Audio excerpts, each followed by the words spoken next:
Malo Eiki, fakafeta'i de koyotoi. Praise God, hallelujah Eiki. Hallelujah. Toi koe efeso pe vahano ua. Vesio non valu pe no farea. He oku mo ui I he ofa pe I he tui. Pe oku ikai mea te ki mo toluia.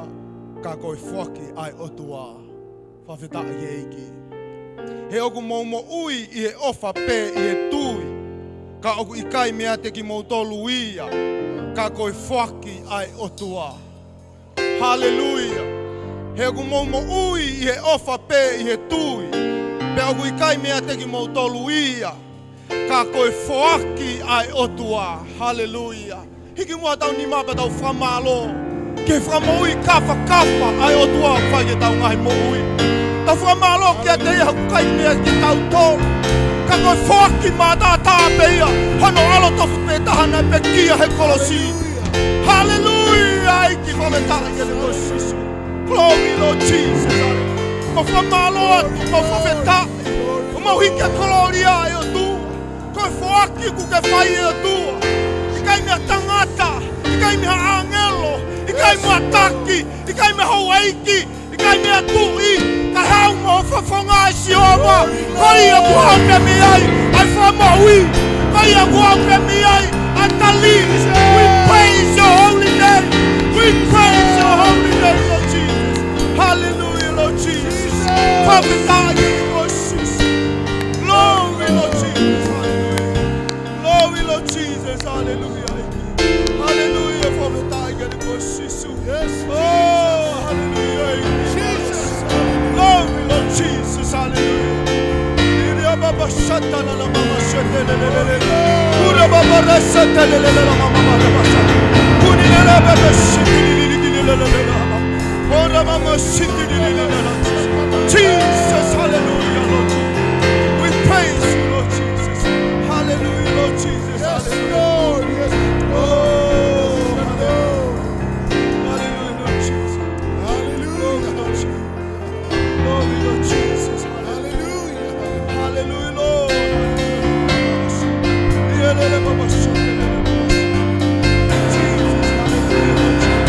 Jesus. You're mighty, Lord Jesus. Hallelujah.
Jesus. Hallelujah.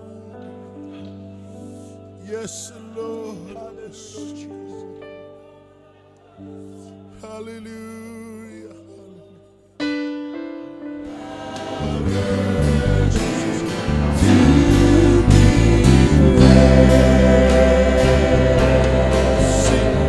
You are Alpha. Hallelujah, Lord Jesus. Come on, church.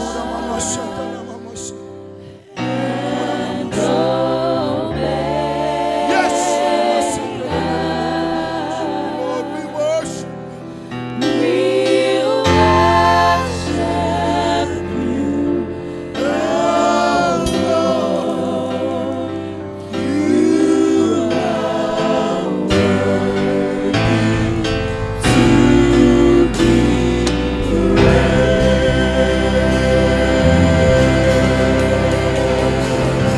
Hallelujah, Lord Jesus. Glory, Lord Jesus. Hallelujah. Glory, Lord Jesus. Hallelujah. Hallelujah, Lord Jesus. Hallelujah, Lord Jesus. Glory, Lord Jesus. Glory, Lord Jesus. Hallelujah. Praise you, God, Lord Jesus. Hallelujah. Glory, Lord Jesus. Hallelujah. Fakafeta'i. Malo Eiki. Fakafeta'i. Ecosystem. Malo Eiki. Jesus. Yes, Lord. Hallelujah.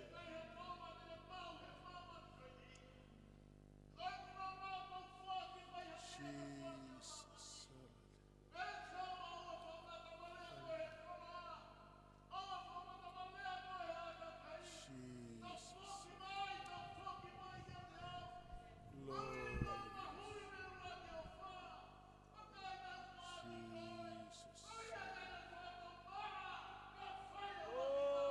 Glory, glory. Yes, hallelujah.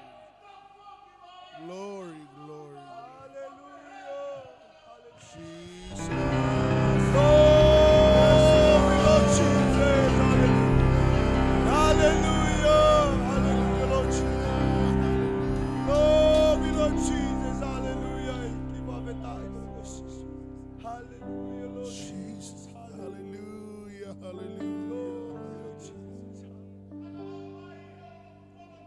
Oh Lord, oh Lord. Jesus. Oh, Rabba Shukra. Yes.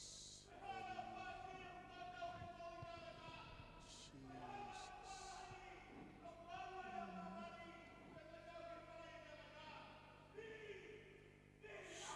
Yes. Yes. Hallelujah. Hallelujah. Glory to God. Glory, Lord Jesus. Hallelujah. Fakafeta'i ecosystem. Glory, Lord Jesus. Hallelujah. Fakafeta'i ecosystem. Hallelujah, Lord Jesus. Hallelujah, my Lord Jesus. Hallelujah. Thank you, Jesus. Oh, glory, glory. Jesus. Hallelujah. Yes, Lord. Hallelujah. Yes, glory be to God. Glory be to God. Hallelujah.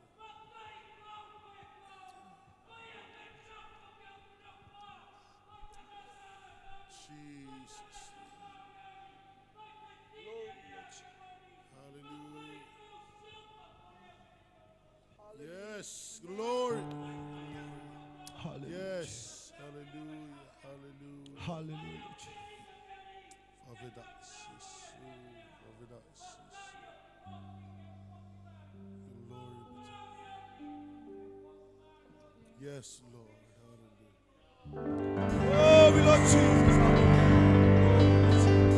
Glory, Lord Jesus. My Lord Jesus. Hallelujah, Jesus. Glory be to God.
Jesus.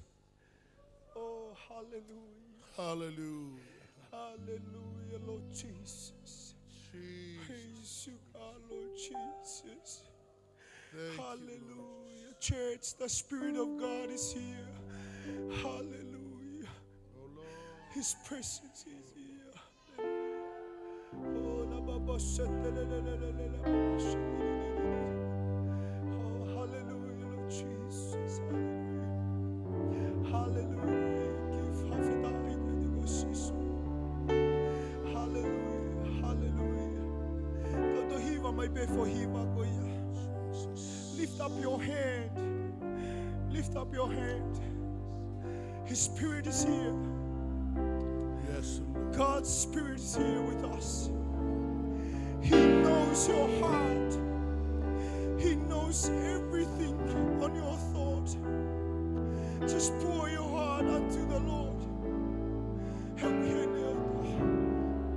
we're singing again. Search me, O Lord. Yes, oh Lord. Search me, O Lord.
Hallelujah.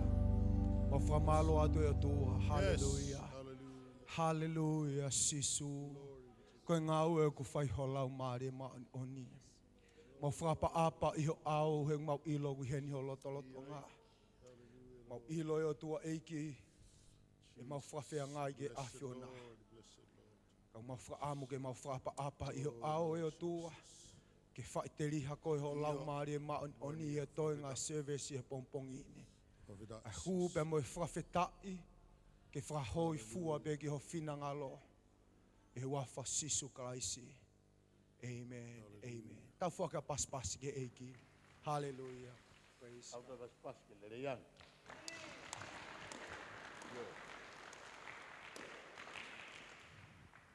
Aho makehe a whaini. Whai isi hau me alahi. Tau tangia nge ko hiva tau whanong ki ai Eiki. Ona whai o mauloto. Whai e whinangala a whianaha o ui. A taimu tau whai ai koe ui koe Eiki. O te whai o tau loto. Amen. Kolo mahuinga o pito tau ina se ahon ba ko fifia lai. Kai ngalot. Malo o me te whainga mari koin. Ko tuiu ki ai e mea le lahi o me tua. Kia tek tau tolu e pong koe ni. Koe lotu ke tau ataina ho tau loto. Paka paurewa o popula ho tau loto o tau ilo ilere ipe mea ke tau whai whakafetongi e tau mua. He koe loto ho tau apeu ke aipen tau mua. Paka kai te hanga ko tune mo whakatontonu attitude paka tau mua koe ho loto. He kai te ke lawai koe ngai mea uton ke lawai. Paka koloa whakafowhai anga lau koe tangata poto. You know, tangata koe ia o kutoa o ne lawai ia honoloto pe malo hiangi ia tangata o ne hamu hakolo. Bless the Lord. That's all our life. Pea ko tau sio kamana pe tau lau tohi tau sio ke mea lerik whai o tua tau ngāwe. Praise the Lord. Tau sio ke ai fukato loa. Pe aku tuku lewa ho tau loto ai mooni koe ni tau kia i kukato te o alo whao he Sunday school. Amen. Whamalo ki o tua vika ka motolo e por ngā Sunday school he whakaukau whakafoofa koia. Loa e fukato. Pea o kukau re vai a koe whainga mea kula ke whafola whalo atu ke toi lo ange. Koe hi tau puku koe ai peki mea tātau liri pe ke he peke ri. Malo, whakauwha malo, ke o toa ang ata mai le rei ke kau whai ako Sunday school, ke o te ki mea ta kai whakalolo ke ta taia ne me ai. O kai koe whakakakano ia. No. Whia mau ha ata mai le lei, moa whakaukau le lei he ngawe o tua. Ke whaka ai ngawe ke lalaka ki mua. Nā kai ke tau mei peheni, kana e kau tangata, na nau vison, e mo whakai ai.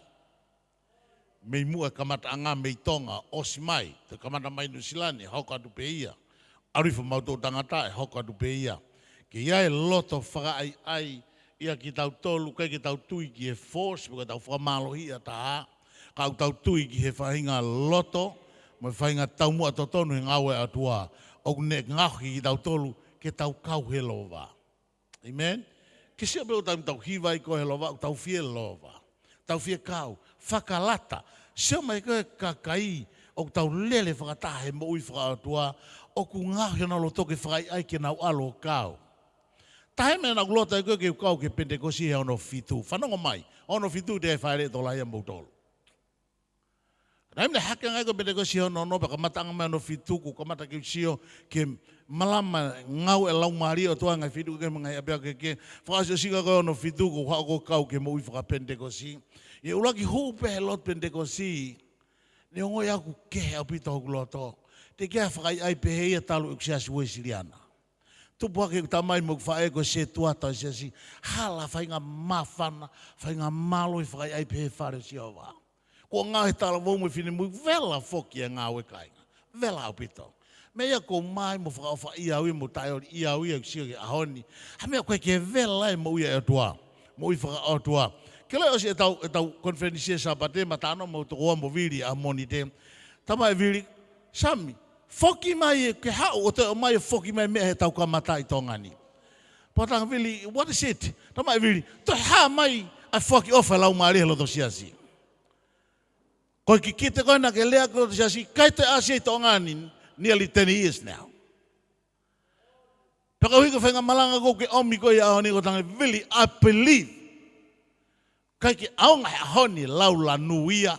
Paka kai ki aonga he ahoni ko siasi kai. Mea ku aonga he ahoni hamia na ke kamatai. How did you start? Milawe pe kiai e malanga au kia pongpong ko ni. How? Ka pau ki o ngoi, o ki kai ki te tatau ho mo i mo ka mata mo e taimin, whanongo mai ke whofola tafoki. Turn. Turn. He koe ka weingai te ulea lahi ai a koe ni. Praise the Lord. Na whaambeke a taim, whainga maari e ke ulea, ia si koe duko bai whainga maari whai kau. Pe ko tui au kia gile ngau ko fai ngau sia skoini tai mini ko tu o lotu mo poupou. Lau mahari o tua, whetaulag mua taha, talanoa o kau ki he Eiki.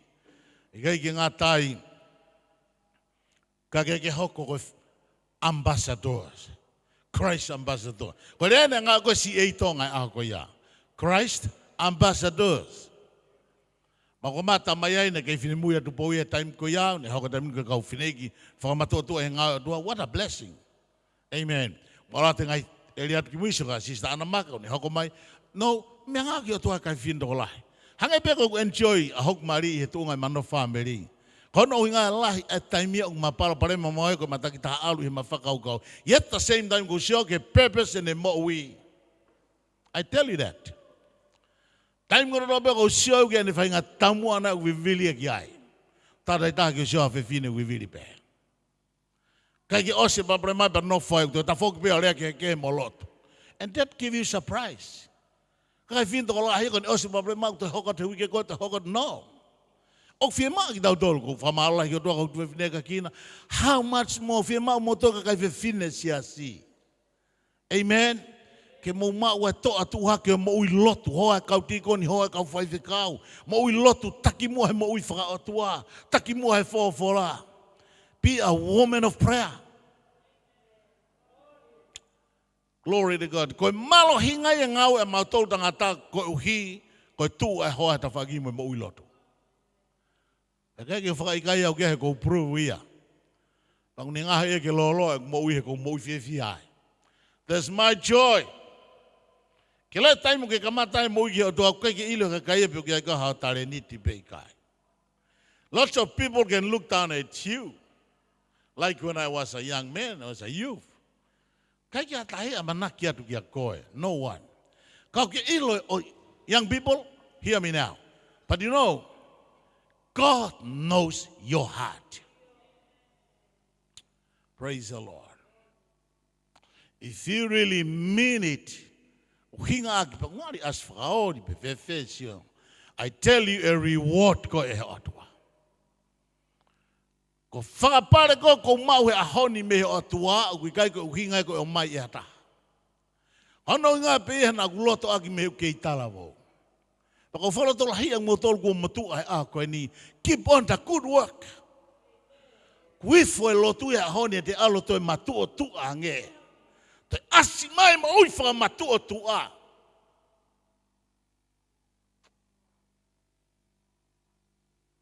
Inga ne whakatonga e Solomone kau talavou. Tanga talavou, ewa ho kei talavou.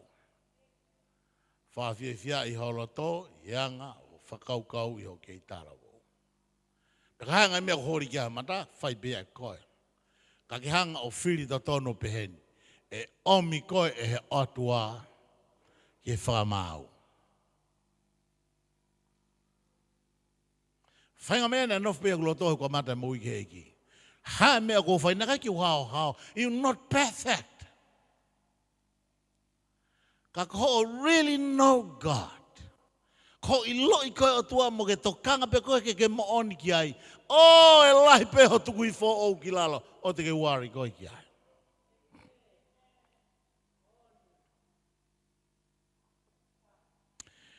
Mauloto ne po ke whewhine.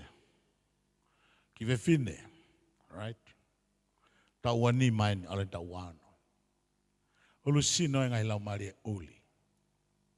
Rā whetu takiange ki hok toko o whaiwhekau. Kai ke nau te lawa pure. Hu pe ki tua taim hu ki tua whai pe ne whakaukau. Awe kau polisi o whakahu. Awe ki whare vare tabang mangmaudolo. Nothing help. E tā mai whewhekau sam haumua ki tāu ki a lotu. Okay. Hai lotu e whai. Kai lau mari e uri. Glory. Praise the Lord. Excited au ia. Tabang mutone te kai ki te teo lele ki ai, ko marang kolungo, ko kau, ko te teo, no, that's really good. Praise God. E maa tu, ko whamatala e whae, ko ki whine po e ua kua hiri. Antangi e alu e me kauta maunau hau ki awe ia. Alu lewa takia te ki whine na nofo e loko ki whine. Pena whare vai whae he mohono toko ua, mate mari, ai tamai ako i whiwhine. Pena utokanga wuna whasio taka helo ka mea, kona whanau gulea mea lele tua. Tabang motoro koe hawhi e wha pong pong. Pakana whakaukau na ko halea si ke whiwhine mua, kau talavou, to go.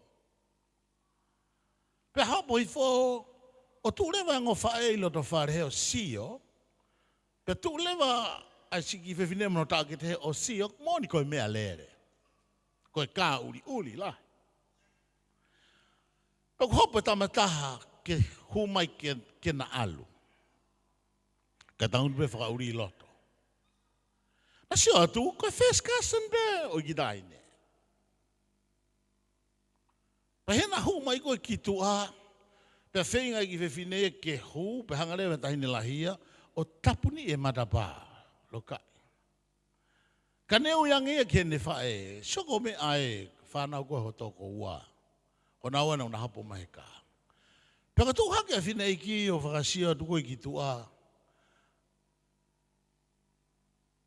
O sio mai toko tahai a koe, o kopo koe ki lalo, tapong mo tolo, o guluo e mata koe ki hamata ia. No ice. Pa gulo hono mata ana ia. Paka ne sio tuka whiwhine, pe tapuni e matapa. Kaila mai e whiwhine ai tahine ia, kuslere kaha ia. Pea tāle vai whine Eiki ke api ko ia no cousin ko ia tang o ko whea ngota mai tangata. Mwena motoka. Tala mai mi ai koe o nga tokoto mohele reipe. Koe nao noka wheitu. E fast asleep. Ko talangi ke whae koe ni malohi ngau e lau mari uri. The evil spirit. I kai whai whakau na mau sia da tonu. Me bena kua ngoi kau sia atu. Ka kia hamata ia tam siko na tu itua. Pa kau haki mana paa kuili fia. O wale kai la mai ho. E ta maa kia. Wale kai. Pa kai kia alio lea. Just gone.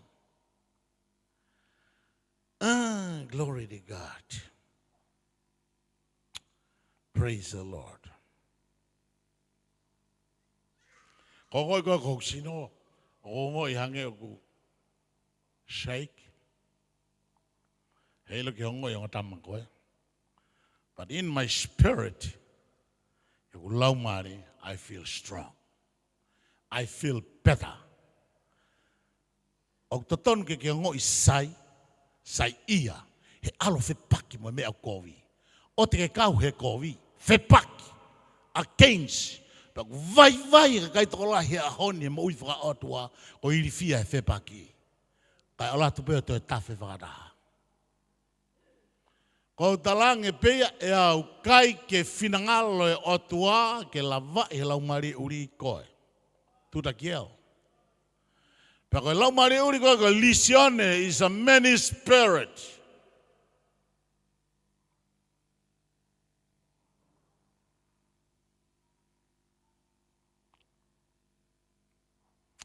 Praise the Lord. Whamatalalahi ki tai neo kau ki e ha moe ha the thing in the hymn. Nah. I might tell you the rest of the story later. But I stop there. Ko tau anga whakai tangata. Oh, tau lota ki tau ilo ka ha mea ko kai. Te ke ilo pe. Ko hinga whaki mea ko ulawe au ia koe ki ai ko hi ke iai ha mahino. Ko tau tu o tau I hegu sia koe ke mea koe ni ai o si ongo I au ki hoku loto. I ai whakakea ke lahi ngau e otua. E whaka mo ui ki whine koe ni koe tau ene wanima ene mo ui. Me tau e hongo fulu koe ki muia suffer all the time.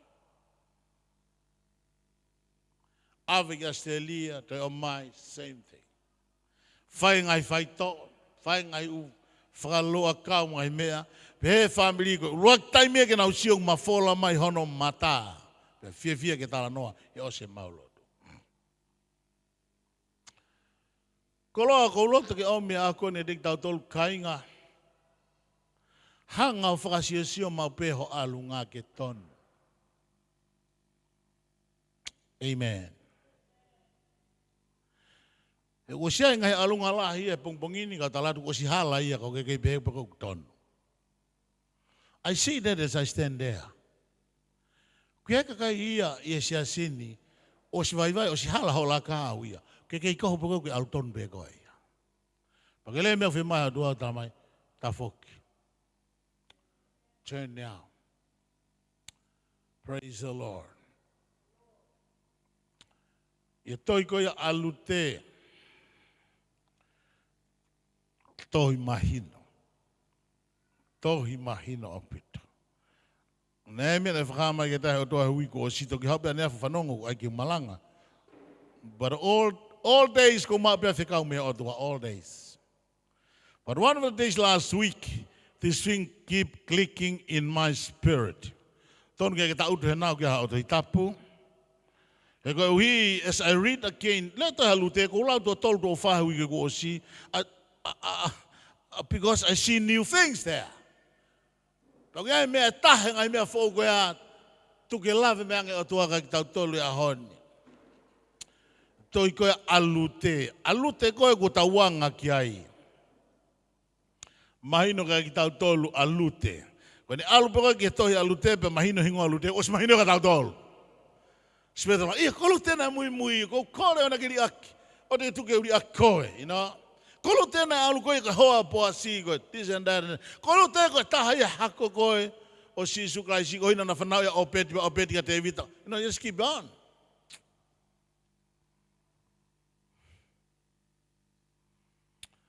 Kau ki kihe, ki kehe mea teu lawe ki ai e pongpong koe ni. Lute vai ulua ki pe nai hoko pehe i ngai aha nai purea i e kau whakamau, nai tō ai hongi i whanua.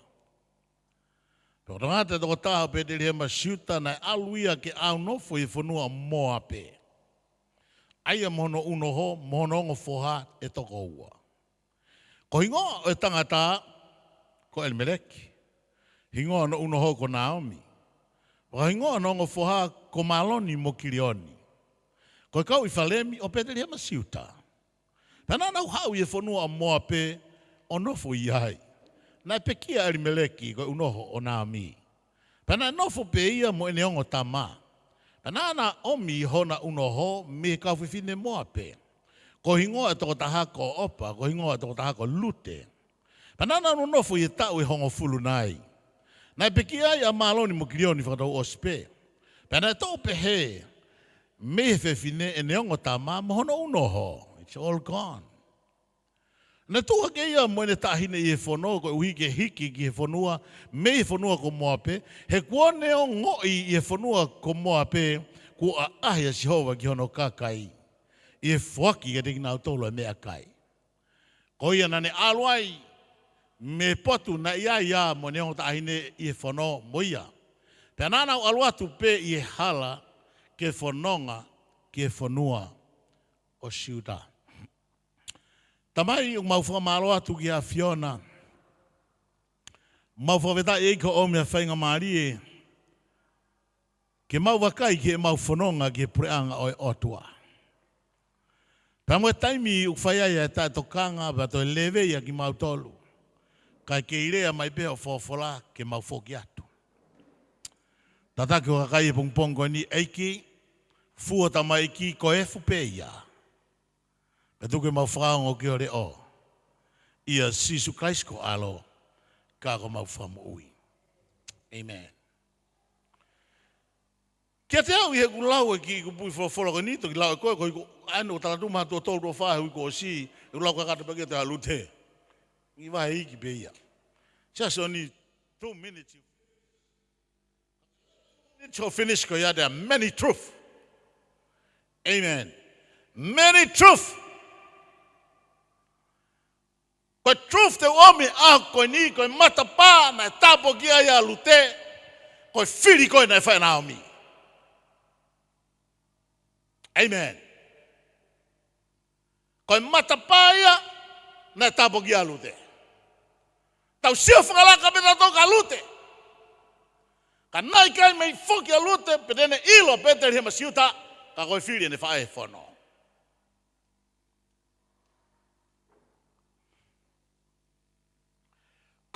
Taunga na whiri pehe whewhinen. Talu pe na alu ki moape. Mo ne whakangongo pe. Koe ha. Hao ngongo ki peteri he masiuta. Tangata Eiki, whine Eiki, talamo me whine mui, ko el meleki, ko sipinga ngai tamai vare. Ngai tamai vare. E ka taimne tua el meleki o alu, i la whakasiu, ko ulu i e alu katoa kia i e whanau, alu katoa kia mea katoa pe mui mui he ulu. Ko tamai vare, ko tamai tae tokanga el meleki. Tamai whawhraka ki tau tolu, e taimne toa i e honge i Jerusalema, ne whinga a Ebrahame ki aluhifo ki ispite. E taimne toa i honge koe hono hoko, i e taimi koia hono foha a Aisake, na lea o tua ki a Aisake o talangi, oua na ke toi tuhake o aluhifo ki ispite. Alu koia hala fo ou. Pataim na toa i koe honge peteri he masiuta, foki a eri meleki ki hala motua o Ebrahame. Kai ki alu i hala fo ou o Aisake. Whiria ki aruifo ki moape. Ka o mea kou tangane ia i he whewhine hiteni moape koe ni. Nā kai i hoa toko tā koe ni peteri he masiuta, e taimina ne alu e koe ki moape, nai kai ngalo ai a peteri he masiuta ia. Whewhine ka takihala huspaniti, tokanga koe o hau. Tokanga koe o hau. E koe takihala ko nui ko anga koe mate. Tokanga koe whakangongo. Iai mau pe, ai taimi e tāpoki ai o tua peteri masiuta. Neanga ne ngari honge siasi, neanga ne ngari toki lala ngai mea atakai, no wha mau pe koe aia. Stay firm. Mea ia na nofo ki ai. Koe tala no ai o kau, ki e kau moape e tokotolo. Ke tau pehe, pe koe ngo moape, ongo whiwhine moape e tokoua koe ni, whakataha, moe o tangata me peteri masiuta nana mari. Moe tamai moe whae ai o tangata ko ia koe o peteri masiuta. Tongalahi anga peteri masiuta i moape. Tau sio ki e tala noha. Koutui nai kaita e whanongo a o opa mo lute ngahi a ko naki a Naomi. Nai whai ai lotu, i e taimo o sio ai ke whina iki, ki hoko hoa. Tāna ki me whakamopuna tau nau i api, ne taki peke nau lotu, whai nau hiva. Enjoy hoku loto o kuia. That's my life. I love. Nā wha amau nau ke hiki pehe, nai pehe ia o hoku kui, you know. That's my heart. And I say, man, kok whakamopuna nau monu ia. Praise the Lord. O kia e kui. E kusio ke tāna ki kina ne whangi mokapuna, o mai nau lotu whakataha monga. I said, man, monu ia whakamopuna. O kia e kui. Tako elia koe ko tokanga ke mea koe ni, i e ngāhi, teu e whewhineni nai peheni, hiri pe ngai taimi, nā nau no whaipea mata eri mereki u tigai mari ai ongo whoha. Lo e tala noa ngai whamiri, whanonga mai. I he mata eri mereki na e tonu ka kirioni mo maloni ke na rea ke na whae tau whokia. Ilo e mo ui whakaotua, it's individual. O kai ke kōwia ngai whanau ka maurea mai ka matoa ngai matoa hala e laka. Amen. Pea kōwia pitoa ngai matua ke stapon. Lai ngai matua ni unau stapon hele mai whanau he mea tōtonu. I really enjoy it whio he muk whanau ka ni. Oi ngai taimi ulea masone ngai mea tonu ke ki toi lawa ki ulea. But my prayer. Nā e to tonu ke na whiri, o se ngai tau he mate eli mereki, nā toi mari ki na ua ki mui. Mai o whine moape. Ka koe nunu a peia, o e whiri hala e tamai. That's it. Oua na ke whiri hala tangata Eiki pa ke tai amanaki e hau ke whakakasia hau whanau. Whiri ke tonu. He kokoea e ulu ke tawhi ifo e tāpua ki. Whanongo mai, mate ia ka tuku mai mala ia e ke whanau. whirihala e whanau. Nā toi mau e naua, ai ngā whiwhine mo ape. Pe osko ia, pe au hifo rewa naua ki he luo whakataha mo ena tamai. Ko tangi o loto e honi kulea atu ngai whamiri, o te ke wainga ake lotu, o te ke toa maa. Whakaawha ngai whamiri lahia. Ko lea au ia ke both side neau. Ka ku hala e tangata Eiki, ai e whine Eiki ke whewhekai lotu. La laka ke maalohi, whaongo pe koe, he ke ahoia o e tapuaki. Ka vini tangi ai mea tangata Eiki, mate ai pe koe, mea ia au. O pau pe a lute ia iai pe aho. Mau pe a loto nao mia one day. Praise the Lord. Koe wholofola na tau lau ne o mai kia ki tau tolu e whoi moon i e whanongo pe koe a Naomi na e tuu lewa alu. Lea a Paula ki kakai he pe lui ho mo whanongo ki hono leo o ana whakawhewheka ho mauloto. Kei le taimu ke whakawhewheka kau talatu ke tingu mau tolu koe tau ni whangawhulutupu e kulot whakapentekosti. And I've been around the world, Australia, Hawaii, America, here. I work a lot for the Lord, so many people. Koe kakai loto whakawhewheka o alpia ngangana ki tai aonga. Koe kakai loto whakawaiwai. Kakai kong na unofo whakaonga pe, I believe, neongo whainga taa, neongo paraparema, he hao, he kai hao e whainga taa me paraparema. Kau tokanga pe au, o whakaongo, e to ai uhai e pedere masiuta. Hallelujah.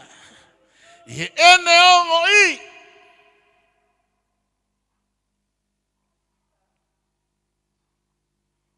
O e tari ki te karata taha taki koe toko ua. How long ai e peke hau pea taha whenga I kita? Can I say this to you? Ko sias matu o tu aini. Even you young people, Fimau ke shine it our light to the world. Fimau ke tau tolia ke tau hanga whakahai, we are mature. Ka tangata koe po ke whine o mature, koe ka tangata po ke whine o to yangi holo mo whingai. You know what you know. You do what you do. And you understand what you understand.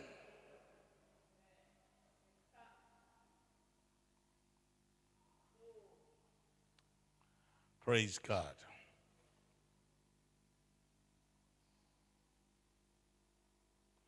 Negai te tataria. Kilo ma tatana te haose maulotu. Masiki fefine. Man, I love to see people touched by God. That's my life.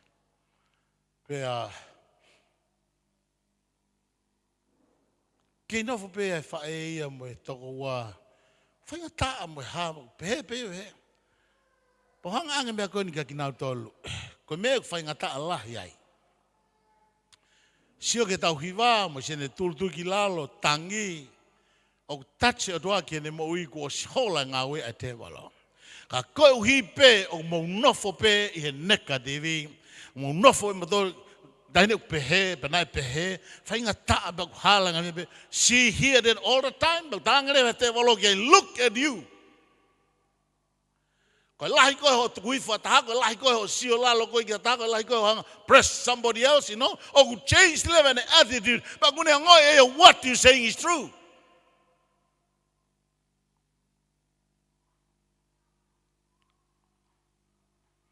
Ngai taimini e whakawhetongi. E toi he pelua e na hongo fulu vestou ni ma oua nasi aki ho moutui ai a kulahi no totongi lelei. Oh God. He tang mo ki moutolo e whaakātaki. Amen. Ko hi ka hiri ho mou whai e whinangalo o tua te mo mau e tala o wha. Please. Ki kātaki hifa.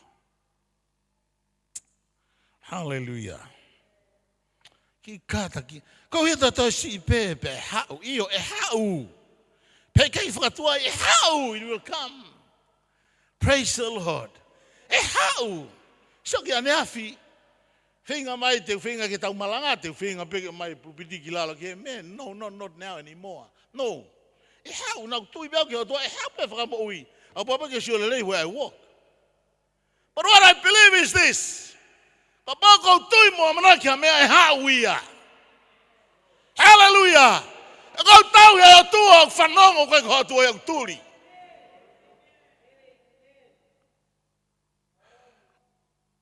E hau. Tāng bolo koia ki mu a motokanga ki ai. Ko hi e mo uia tonu hia I he tui. Ka oka whakahalo muia I kai whia maari he kulau maari e te ia. Ka kui kai te tau o nau tolu o whakahalo mui ki he mala ia. We are not. Glory to God. Ka ke ngoi backslide he ahon. You are not that kind of person should be. O ta kau tau he ka kai ko whakatonu hia. Whakamanui ai. Ko ngāhi ke nofa mau. Pe ngāhi ke laka ki mua. We are the kind of people like that. Ke tau kau ki tau tolu, te nau tolu whakamoholo mui ke whakamalaya. Kau tau kau ki tau tolu, ka te nau tolu kutui ke whakamohui. O e lau Maria, thank you, Lord. Thank you, Jesus. Hallelujah. Thank you, Jesus. Oh, I believe that. I have a great day yesterday. I go from the whole morning to the afternoon. What did you do? I get in the bus, have a bus ride. I go into the city, get another bus, go into the North Shore, get another bus, come down to the wharf in the city, get a boat, you know, got into the vessel like that. Can you accept me? Yeah, we can accept you. Put it there. And I go in the boat and do around the wharf in there. And come back, get another bus, come to Mangere, get another bus everywhere. Get a train, go to Mangere. Get a bus, go everywhere. Why you do that? Everywhere I go, I go keep on speaking thanks, you know. They enjoy life. Lots of people there, all go have vakana,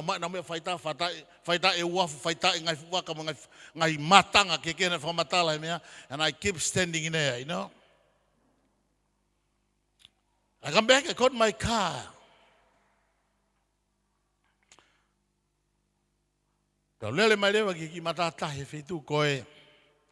Na kamata ngau pa angai New Zealand Mangere. Ko fitu ko ya e dai ko malolo ngai pa angai ho ata Mangere Bridge. Ko le Pascala na ko le Pascala au. Ha be mo to New Zealand kamata ka na ko kamata Pascala. Os ko lunch ho ata tau ki tangai lunch ki Pascala. Pe le mai ha o ki lalo akau ko na ko alu ki ane afi. I sit down there. Patlang o tua.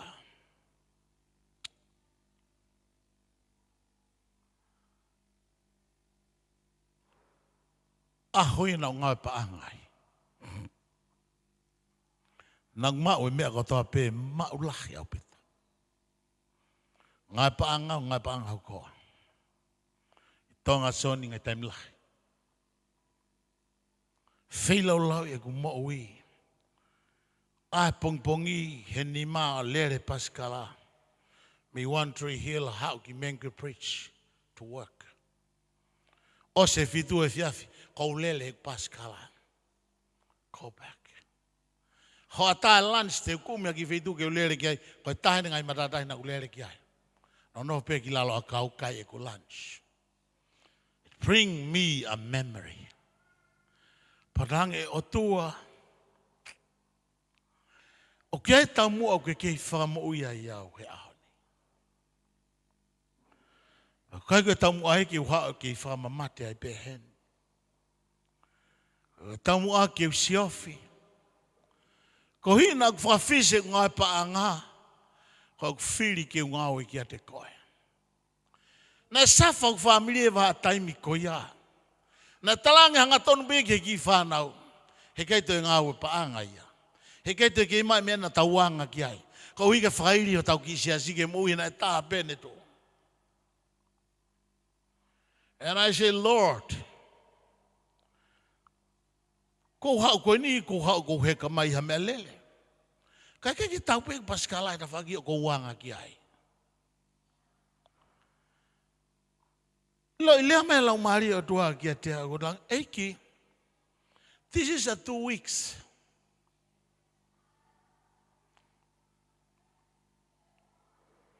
Mau pe magiwa pensioni he hui ke bea tupe koe. Tono vai hango furupa mo veteki ke moa osi. Alu ta siline pe from that week, even this last week. I come to the end of last week. O dan krisi ko no siline me ago fulahi o no pa ke hola. Mai se ni ka te au ki mo ia ki foi a ua koe ni. What I feel in what I did. Ko hina ngo ilahi ai hokoloto. Paka mena o tuanga taimi ke uma vahe me a pau whaata ke lau mare o pau kumi ki ai. Paka lea pene a tuana whai ko ki te au sami. Ta foki mai pe koe ki te au. Ko ranga iku ki hanga hala ko ki ai ha mea e kovi he ku mo ui ko ha mea. And then it's still the same voice of the Spirit. Turn back to me. Ko huke rewa ke tohe a sere mai a. Moi tangi laulo a sere mai a. Ai lea e palo fitana ne pehe ki o tua. Toi whangata foki i ki mautor. Ko tauto e mi hoa e ua lalo a kau koe ni and I cry. Tangi bau tangi tua. O kai ki toi o whau ha mea i mamani.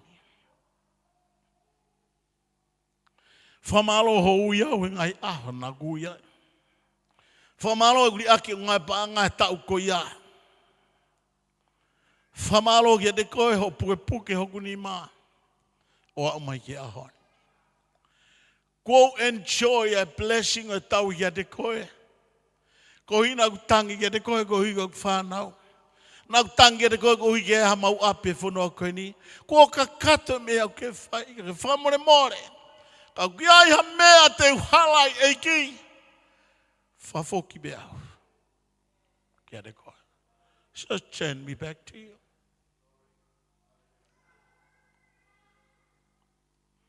Kongo i e maa e tawhi ngau e lau maria atua. So clean. Tangilahi aku loto ki otoa kuk family ko whamalo ki henok tuo whewhine. Moene whana. And there's a cry, the cry. Pau te haipaki osi e ki tangi aki e otoa. Amen. Lord for mo yo ko ngata aki te ki Amerika. Mo te hina. Kia hi whanu whawhine te ki mai mo i. Ko e whe haka kai ke nau tuha ki a hon. Tako e ko mea loto ke atua ke utoi foki ke kumawhasia ko ia. Loto ke atua ke utoi foki o whai e uraki mea koe na aku whai kainga. O te ke mata warea he panga. Fu mea osi mea aua. Na aku whiri. Ia kui e whanua koe ni he kai te Aho Sapate. Tutu ne whrengau e ke Aho Sapate ko tang ikai. Ta hua poto na ki finish. Te ke whai whikau e aho kai. Ako ho whiri toka I he otua. He knows. God, hallelujah. Take me back.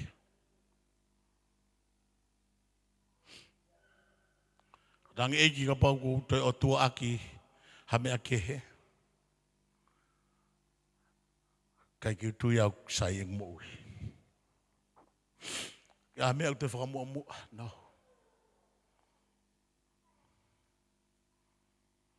Uhinga yo ke ria ki loto i ki whakamua koe mea ta. Uhinga ke tō muia ke lotu ke ai pe koe ke he pe ke ai ka ke toki hau pe. Can I tell you this? O kusio hifo o tua ki ho whakamua mua. He see me. He sees you. When I see o tua ki a Naomi. Nei kai te hanga nao mo whakama apo mo te tau alu mo ika. Tama koe ne whanongo pea Naomi ki he tāpua ki. Malanga Naomi taime whoki. Hallelujah! Taime whoki na tau ai me. Lakanga pea pe te rema siuta mo masiwa mo whaingata a. E hori ke tau nofo I mo ape o ku loto ia ngahara.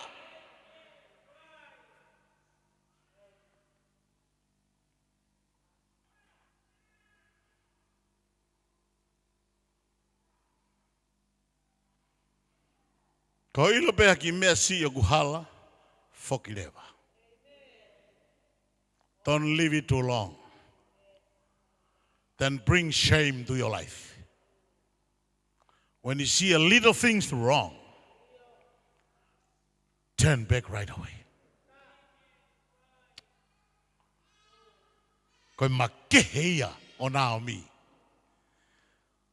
Nane ilo pe ia whihalaki ka kauhi kohono hoa.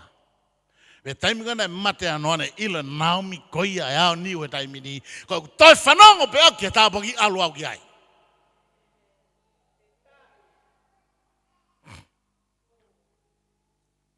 Keile mea whakafo whataha i he whanonga na nau whai. Hanga lau hiwhai wahe koia. Koe nau tu uta pe koe ki betere ma si utaha. Moe ne kamata ai utu tau. Ka kia tahi e whoki he o tua e ta ia e tu tau e whai o tua ki ai. Kei lo kau tari e tu tau ia hebe kai te ke whoki koe pe whoki ta ke kai e tona koe au tau. Kau tari mai e tu tau ia au. Kia koe. Na tu uta pe i e kolo. Moe kamata e utu tau paare. Pe talaloto e utu tau e whai whaitu pe koe nana iai. Praise the Lord. Ka pau nai te nau pehe ko Naomi koe. Ko lute koe ke mui mui a Naomi. Glory to God. Mao whae he whon lebe. Keep on. Ko hea rau hinga. He koe uhi koe taime utu tau taria me vete nema si uta. Koe whae hau tau e mo ape. Alu ko keri mo ke keri mo ape te ke alu poko tai aonga pe. O utu tau koe tu o whanonga. It's a long journey. Praise the Lord. Na ne tu mane o tama na alu.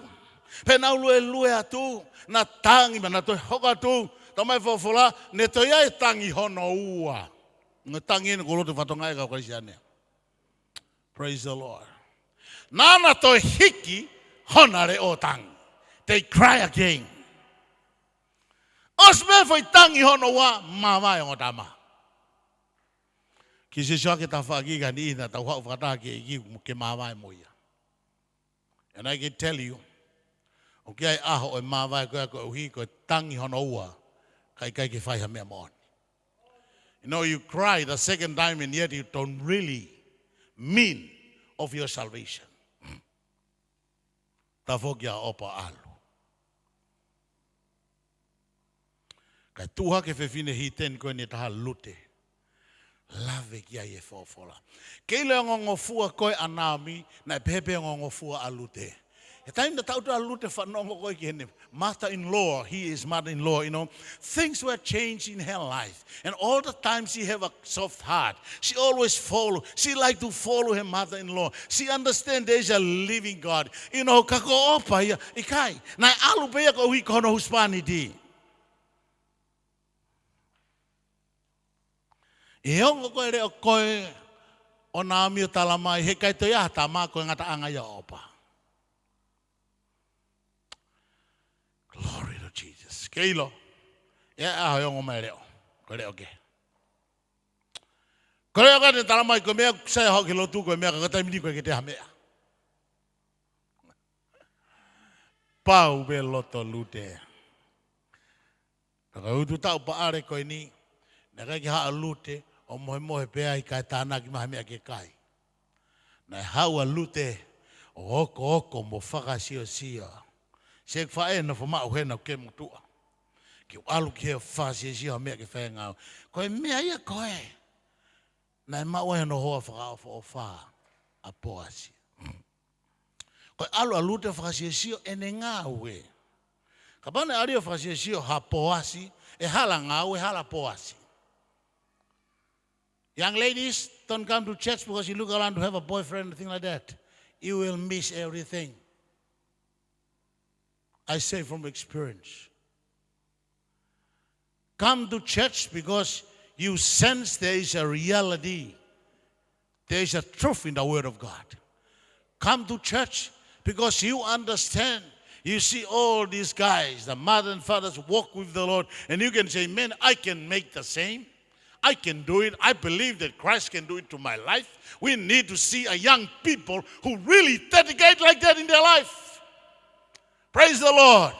Young people of this generation who can stand up and say, we are the Christ ambassadors. We want to follow God.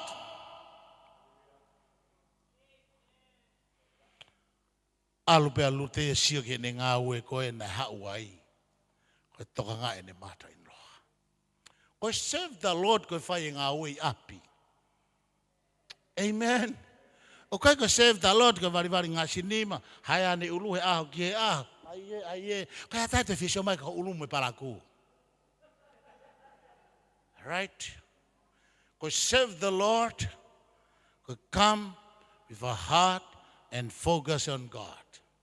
Kai ke kovi ke vari koe ke kovia ke ngahi ulu ke lelei. Ka ku kovi ke concentrate or waste your much time there than having time with God and be fast coming to the house of God. Alupe alute. Jesus, hallelujah. Good story. Nei ke talamai e mui te koe lelei mo alofa. Koe lau ia e tangata toi saame. The Lord is my shepherd, I shall not want. He maketh me to lie down in green pastures. He leadeth me in the path of righteousness because of his name's sake. Naka konga koko sa ia ne pehe koe konga koe ki mui. Ke teu we prepare a table before me in the midst of my enemies. You know, young people, there are lots of enemies today. But when you walk with God, you can overcome it all. Wa taime te kei talavou me te kei whine mui e o where keu hoto ata mai. Paka hinga kou te rea he, pia whai mea koe. Hinga kou te tā ki he, te hao e te kisia kui he mea ki he. Hinga kou te mea koe, pia tuku mea koe ka te aukita. Ta koe tuku e wala koe na tori almea tuku e pa. Tuku e mea koe na tori koe. Ilo ia e au ia ioito. Ia ratara, ia ma. Osme koe ia ta koe mea na te teu ka ke ala, ai mea koe te teu. So, young people. Young people. Pa koe tau ia koe aku laine kātoa oto i kai mata hato koe. Koe whatu tā maki ki motoru ko mō ngai mātua. Akai moni koe na si whae whine koe nina e make. Pena alu tonu, taki tonu. Taki tonu e otua. Hallelujah. Koe fua ne pigi tai ke whae i he whono mo ui whaatua. Koe taki tonu e otua hano hala. Fere kau whama, fere kau kai koloa ia. E tonu ki alu ai. Alu pe ia i ki voi mea pe tako. One things. Amena make hei koe a elmele ki fuka kai koloa ia foki. Tatau pe kai siu ia mo tau tolu. Kone pe kai koloa ia lata kai mo lalafa ta kai holo ai. O kou kore ati ke tiki mo tolu. Tokoni mai Eiki ke tiki tau tolu ka kai tau ki e otua. Don't ever follow people because of treasure or because of money.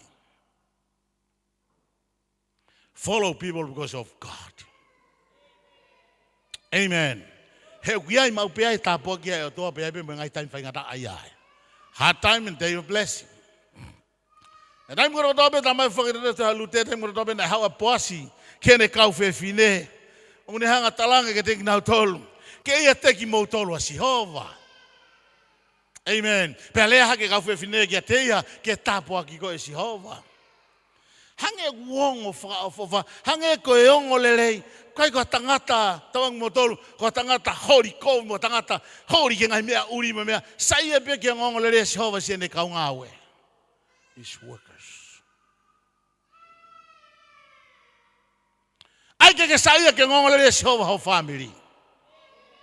Hosi asi, o ke ia te koe a Sihova. Pe tali mea tangata ke tāpua ki koe kainga o whie mau ke tau iloi. The Lord is with you.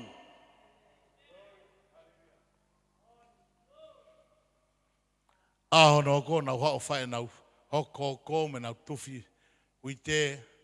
Uhao e tangata koloa ia. Man, he's a rich man, he's a millionaire. Every young lady, they want to marry a millionaire. So that they will drive in a flash car. So they will have a necklace of coal, of those coal. I go to your mai kai ulo coal. And they want their teeth to be covered with coal, and so that everybody see. They want a ring, you know. They want everything, earrings, you know. And so everybody look at Boaz.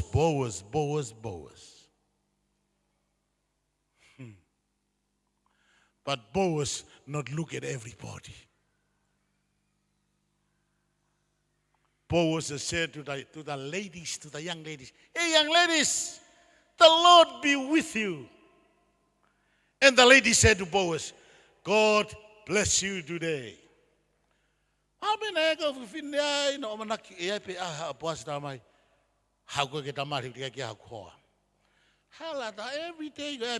the Lord bless you. But I forgot to tell you, what I tonu au pita poasia.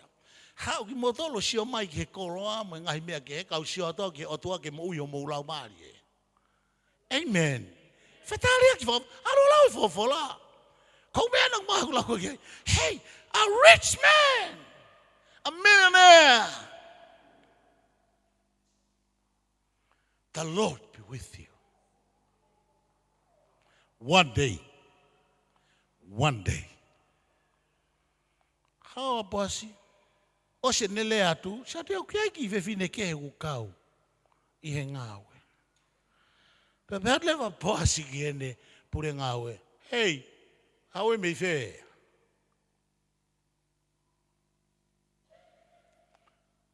Hala me tokanga kia alute. Mantui ko lute ko ko fine muia nga fatapu neo si mari alute. Pe mate hono hoa. Okay? I mean, you understand that. Katanga pe boss, his eyes attract her. Ko hai fine ko. Ako tu fe pe aki fang ka fine. Ki ka e ka ta to ko follow ta no fo mo ta. Ko ya e ke ki me fo o ko ha ke ki ha. Very sorry, man. Ladies, you too much make your hair and your eyes and your lips and all that. He don't care about you. He care about that lady that she look old and look, you know, so don't really know anything. She says, yeah. How ya Eiki? Malo peange ki fefine ko.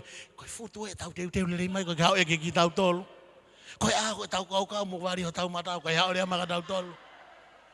Oh, Yahweh. Fakalolo mai aho. Hana, haye. Praise the Lord. Ngaahi pe lute kai te tano haloia. Kako fung filma do. Sadu. Fumo tu au hau ya eke ka tu tau dolu. Kelo te mo ui faka otua. Tafe mai pe tapo aki. That's a secret, young girls. I love you. You girls are so beautiful. You know, you're so nice, you know.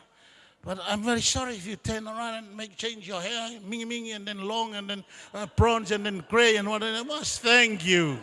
Thank you. You're already beautiful. Kako palo pare ma. He kai hao el mele kia ka mo tolu. E hao ia ku me ki to ta ko na to ki. A ko vela ko ne mo oi. El mele ko haye.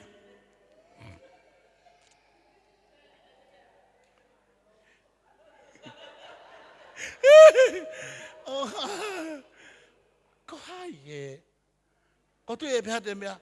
Sama ki si kau fefine ho mono. Kai ko haye. Ke la ko file mui e te fai tonu ki o tua. E to o koe. E to o koe. Nau talange ko si fefine mo ape. O ko tu ko foi talange ko foi mea ko whakakovi o el meleki. Ki fine mo ape, ki fine mo ape ko si Maria, ko si Matena Maria. Ko anga ko ngutulau ko e kakai. Si Maria mo tu, o sa ko na, nga tengo fine mo ko na ko fine mo tu ape ya. Kelo ko si Matena Maria na ya. Ko ha mo mai ya na ha mo ko me na ha wai. El meleki, ko fine mo tu ape el meleki. Sai pe ka ko sa nga ke o ilo ki fine mo tu ko ya. Te ke fiu ko no whakakovi e kakai e otua e kaupe e otua me kakai e otua.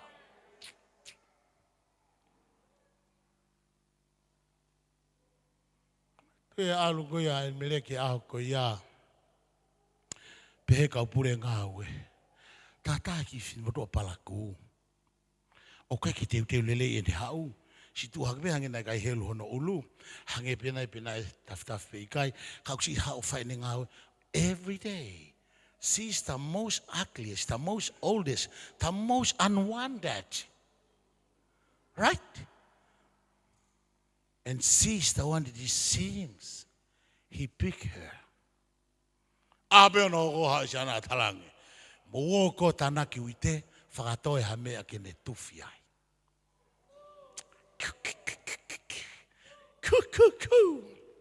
Hallelujah. Woohoo. O te anga mea second hand kai, anga mea first hand. Right? Glory to God. Yeah. And Luther's just come around there and they tell, you know, and then all the things. Katoa ka kai mea ko tufi katoa mea. Fai o to lute, kai ke tufi e nau tolu. Fakatoa e nau tolu mea ka lute. Toki tāna ka lute, kai atu ke usfone mea lute ia. Kako ki nau tolu ki kau whiwhine. Tau hela mo tau mate koe, ngari whetuku e motu ai ki tō tā koe. Tonu e ne whetuku.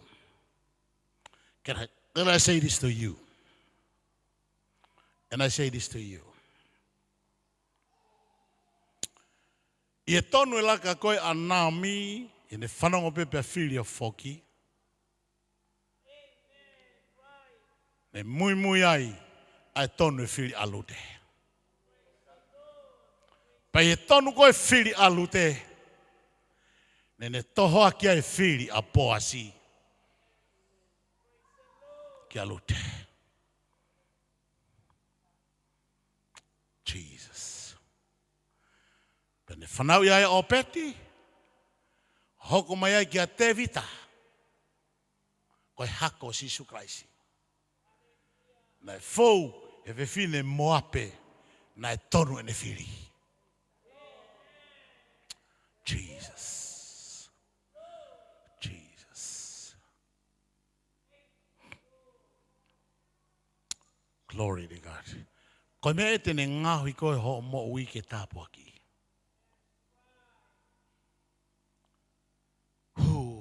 Kai ke lote ke tuifu motor kau whine mui ma kau talaloto.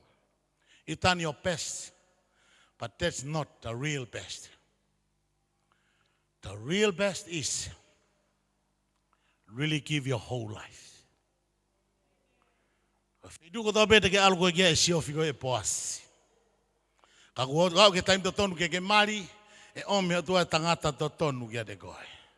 The right man. Jesus. Kai te hela whekau ia, pa kai te hela wakai ia, pa kai te hela ange hane mea anai kia. That's the right one.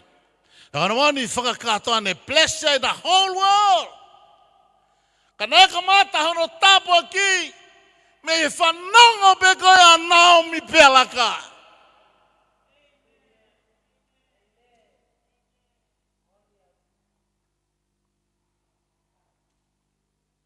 Young people, mautolo ngai madua. It's time for us to hear and do what you hear. Pesi su tokanga ki ho mo whanongo.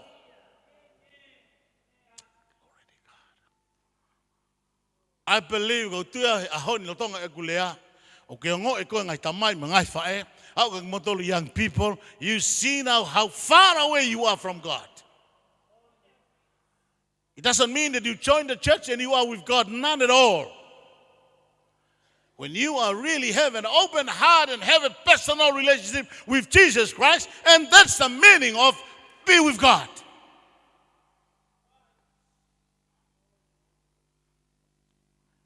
Praise the Lord.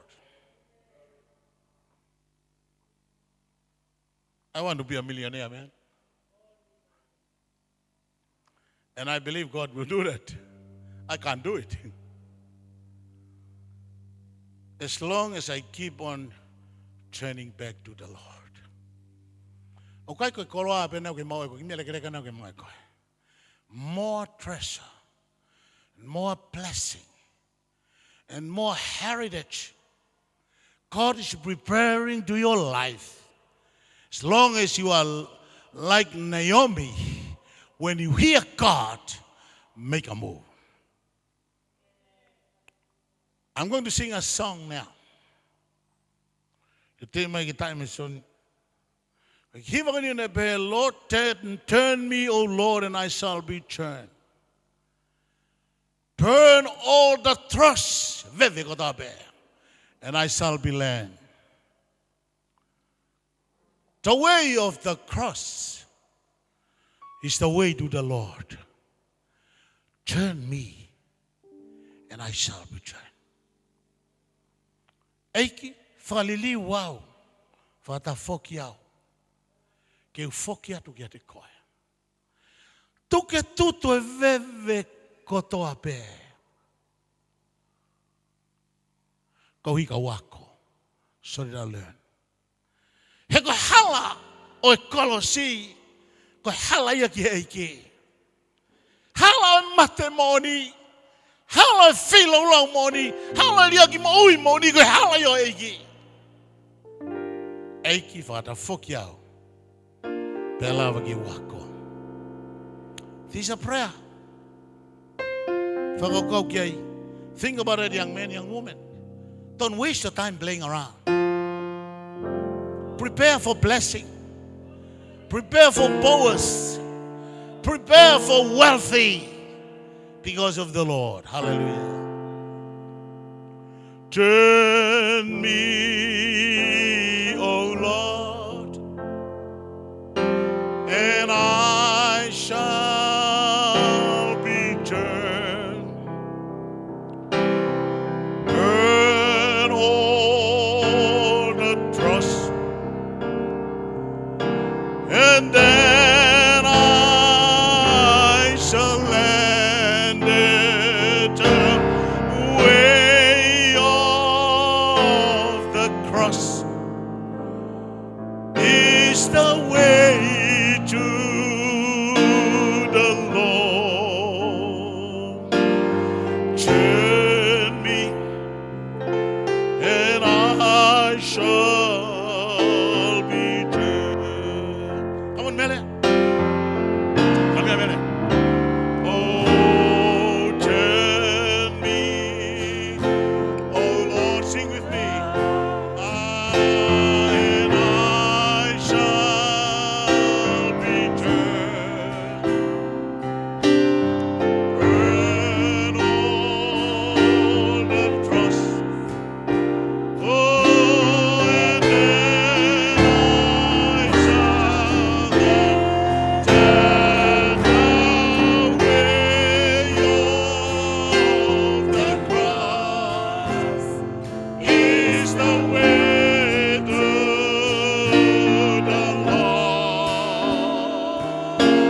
Oh, turn me, and I shall be turned. Te mato hiva ya tu. You feel that young lady, you feel that young man.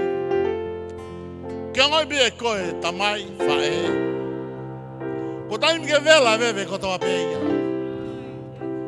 Whangaloki e koe te whanki luki. Me whanki whakaiki hiki, me whanki manuki a man. Forget about that. Make a good start. Make a good move. You will be a blessing. E tapaki ko soma. Bauta ke whai alaka ko ia pongpong ko ni. Kore mo me kata kolunga. Hallelujah. Oli tau atake te ko young man, young woman. Ngai tamai ngai whae. Utonga te mato hiva atu. Jesus, hallelujah. Turn me, O Lord. Ata lo oli take te ko. Jesus, hallelujah. Oh, turn me, O Lord, and I shall be turned. Come tonight, come today. Open all the trust. Oh, and I shall be led. That's the way of the cross. Oh, is the way to the Lord.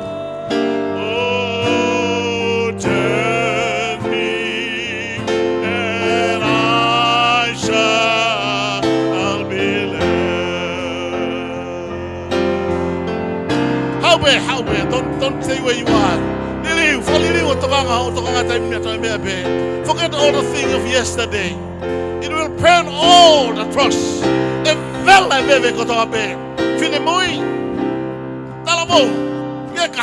There's a great future for you. Even ngai tamai ngai fae. Hallelujah. Ko halabea otua halaka kolosi. Jesus, hallelujah. Rabakori alabakanda rabakanda. Jesus. Ko lea ia hiva. Eiki fakatafoki au. Ke ngoi ke fai halaka pehe kau fakatamongi na tolu muani. Eiki ko te hamea ke upiki ki ai. O kai te awhitu ia ke walu ki ai. Mate be yo kita. Whakaua be me o kei whai anō whai. Koe hala koe kolosi be. Jesus, hallelujah. Glory to God ke tui muani whakataki o toa. Maka hiva whakausi atu. Ki whainga mari me ke te koi mui o koe ni. Jesus, hallelujah. Jesus, hallelujah. Oh, turn me, oh Lord, and I shall return. And all the time, Jesus, and then I shall enter the way of the cross is the way through the Lord. Oh, tell me, and I shall return. Glory to God. Glory to God. Fakaloto ki Eiki. Tarangi ai Eiki. E ngata hene ai ane awhia. Eiki e ngata hene me e kong tokanga holo ki he ume anoa ia. Ko ka mata anga koe ni bedeli he masiuta. Ai wheituk whai mea e whiri ai otua. Ai wheituk whai e tāpua ki ai otua. Ko bedeli he masiuta i e kong whiri ki ai. Hei ngai te te tukuake. Hātua kehe ke te tau kia. Hei ngai ke te whakataki ngai mea laulau noa ne whumai ai. Now I am the child of God. I am the true child of God. Glory to God. Fakafeta'i sisu. Oh, rabadarabakori alabakana. Hallelujah. Loto agia me ho loto e taimini. He taimino tonga tui muahi ka peo ni magatalange Eiki. Eiki te ufoki au ki beteri he masiuta. Peneonga bene honga peneonga ne whaingata peneonga ne problema. Os whanonga au ke ahi ko Jehova ki o kakai. You are visiting your people. You are visiting your people. Lord, you are visiting Bethlehem, Judah. Hikaramando robakaya rabakandara. Oh God, it's a cry of our God, mau whanongo ki ade koa. Jesus, hallelujah. Mau whanongo ki ade koe o tua. We hear you this morning, Lord. Ko mau whanongo ki ade koe o tua. Ko ke tāpua ki a Bethlehem masiuta. Ko ke tāpua ki ho kakai. E shawa ke liliu pe ho mauloto. E mau kau he teu e utu tau pae. Ai utu tau e tāpua ki e o tua. Ke liliu pe ho mauloto. Then the heartbeat changes. The heartbeat changes. Let us not go too far. Let us come back. Let us come back. Jesus. Krukaramandala babisha. Ko be ki tui mo ani ko kori ki whakatake ki he loto. Just open heart to God e tanga Eiki ko aweni. I'm here. Eiki ko ki tui whima ue aui hame a i mo ui. Fie mari whai be de ko Jesus. Jesus. Jesus. Jesus, hallelujah.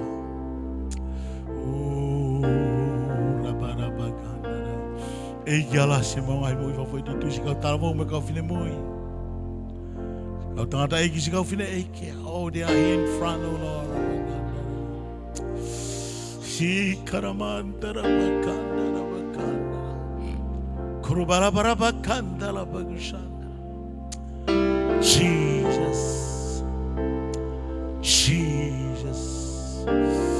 Hi karamandoro bakaramandara bakushagalamandara.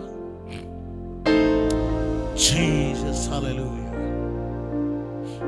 Kurukaramandara bakurabigidiyara bakandara. Jesus, hallelujah. Warudara bakurabigidiyara bakushana. Urudara bakaraba. Urabakandala bakara bakandala bakara bakushana. Jesus. Jesus. Okay, see how you have chosen. You have chosen to be blessed, oh Lord. Wow.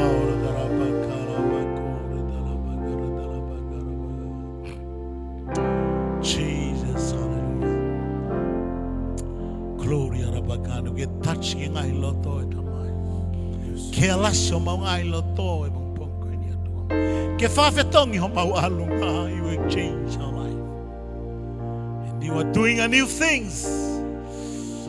Hallelujah. Those who stand in front here, God is going to do a new things in your life. A new things, a new ways you never experienced before. Because God's Spirit is here. Jesus, hallelujah. Oh,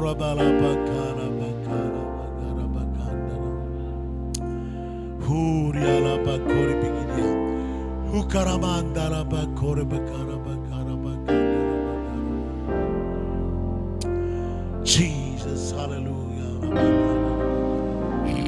Wakaramandara.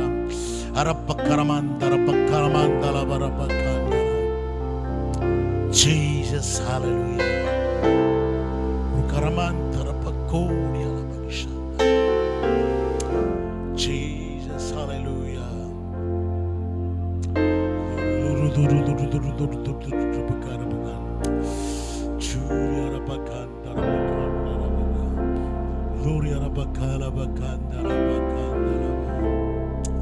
Jesus, hallelujah.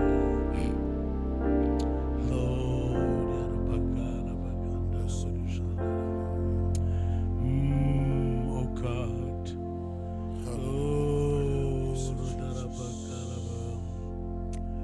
Jesus, hallelujah. Oh God. Jesus. Jesus, hallelujah. Oh, finanga alone, sisu keufa.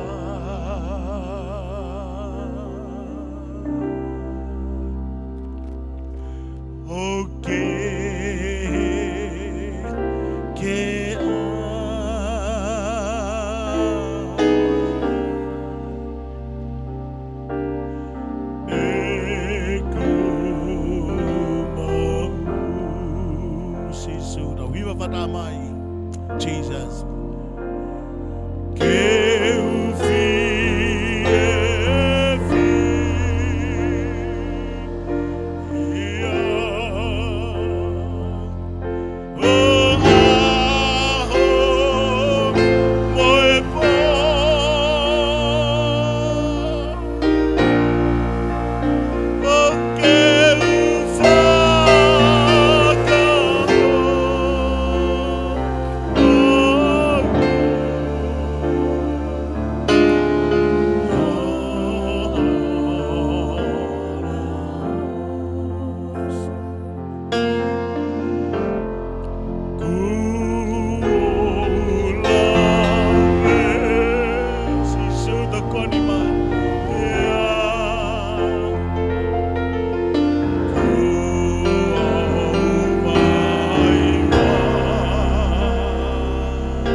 se whakamu ui koe tua koe ni.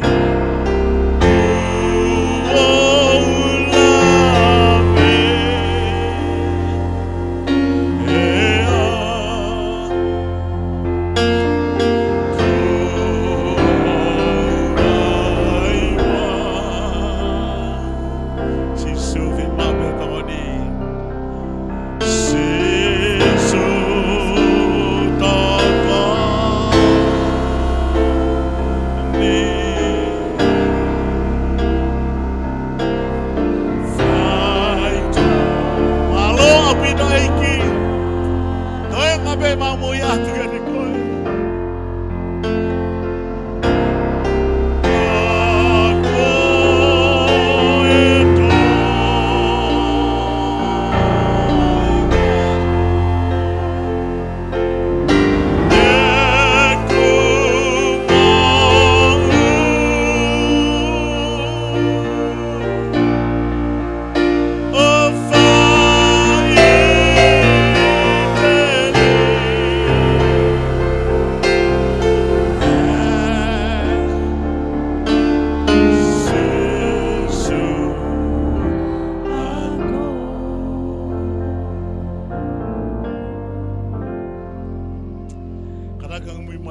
Koe ni Eiki sisu o mau whamalo ki a te koe ho o whai mau mo ui o mau whiri he ahoni ke mau ta whoki atu ki a te koe whamormorei a ki mau tolu ngai tono no ko toa pē ngai laka ko toa pē ukai ke whiunga moi whinangalo e a Fiona. Tokoni mai holau maari e aho koe ni. Ke tuha ke tau koe ni. O ulo atu e ku mama. Pe mau haloto toa mo oni. Ke u ngau ma au. Ke u whafafonga i koe. Whetu ko toa bete mau alu ai. Ia sisu klaisi. Amen. Praise the Lord Jesus. Hallelujah. Tamai umau whamaro atu ki a Fiona. Mau fakafeta'i atu kia Fiona tua ko hiko ngaahi loto e tōtaha ko toa bega tamai ngai whae. Tarawo mo whine mui ka mai mau whanau nau tui moane aho koe ni. Sisu o makehe pehe o whiri. Fakafeta'i Eiki ko koe ko ke whiri a ki mau tolo. Fakafeta'i ko ilo mai e mamani. A koe tukupahak mau whae aho koe ni o tua. Te mau alu mo koe tau koe ni. Ka te toni a ki mau tolo pe te mau whalala peki a te koe. Ato a langilango tō pe kia Fiona. Ia sisu ko alo. Kako mau whamu ui. Amen. Hallelujah.